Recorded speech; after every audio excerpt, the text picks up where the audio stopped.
Okay, howdy howdy. This is Richard Hay, and I'm here with Mike Parr, who is generously with his brother hosting this tailgate near Reed Arena at the corner of Olson and John Kimbrough here on September the 4th. Yes, where we're playing Sisters of the Poor, or we're recreating the massacre at Kent State. The Golden Flashers. Something like that. Is that really it? Yeah, the Golden Flashers. The Golden Flashers. Wow, I didn't even know their mascot. Yeah. Now I do. They wear a trench coat. Oh, well, there you go, something. Anyway, but essentially Mike here, his nickname is Johnny Dominoes. And I'm just going to ask him, how did you get the nickname Johnny Dominoes? Well, it started, we were playing in a 42 tournament in Katy at the Ron Lee. This is back when he was still around. Right, sure.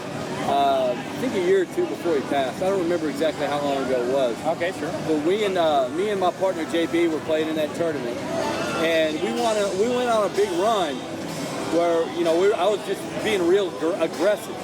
I was going 2 marks with an off. I was just being real aggressive bidder, bidding high. Taking bids, going 2 marks and winning. And winning. And because my philosophy in 42 has always been be aggressive. Right, damn the torpedo. Win the bid, and then figure out how you're going to get it after you got the bid. Because I hated trying to set people and just basically let somebody have their chance to just run you off the table. Right, because you feel like a passenger. You're not doing anything. You don't have a chance. You're just hoping they screw up. Right. Or whatever. Maybe whatever. They have an off they can't get rid of. And so I always like to be aggressive because, even if you got a bad off or two, if you can just punt it to your partner, then you get rid of them. And then they might have a good domino or two, and that's all it takes. That's all it takes, right? And so I've always been of the philosophy to be real aggressive, especially in these tournaments, because not only do I feel like I play better when I play aggressive, but I feel it intimidates the other guy. Yeah. Like, I'll give you an example. I'm not going to say their names, but there's a couple that plays in a lot of these tournaments that are real aggressive and bid real high. Sure.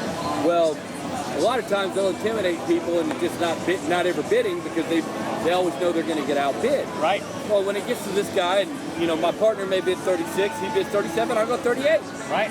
And even if I lose the hand, I'm in his head, so he knows that he can't just win a bid with 36 or 37. He might lose that bid. It kind of changes the way they play. Right. And so... You talking about the Pride of Buffalo? Yeah, I think. I'm not going to say their name. Okay, fine. But anyhow, the bottom line is, I've always felt that when you put the pressure on other people, when you win the bids and you start winning, and you might even get a chance where they might outbid you just because they don't want to get run off the table and they don't have it. Right. But then they get in a bad bid and they're stuck and you settle. But, it's risky. You can lose. Your partner might not have anything. So we are going to talk about this game that we played over 4 years ago.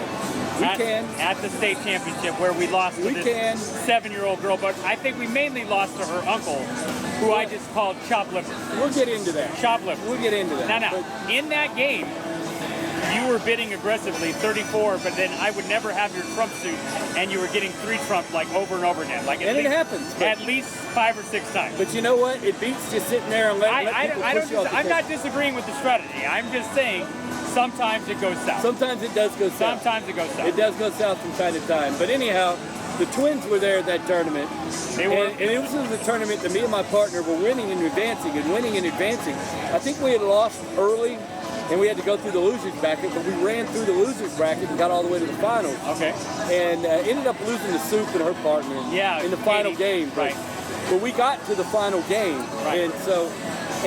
but it was a nice big run where me and my partner JB were going on, and one of the twins started to call me Johnny Dominoes. This wasn't all that long after Johnny Football was doing his thing here at A&M. Sure, I got it, yeah. And so it was reckless, it was wild, it was aggressive, it was going and partying with the Heisman Trophy and putting it, that's basically what it was. It was reckless, but it was working and it was fun.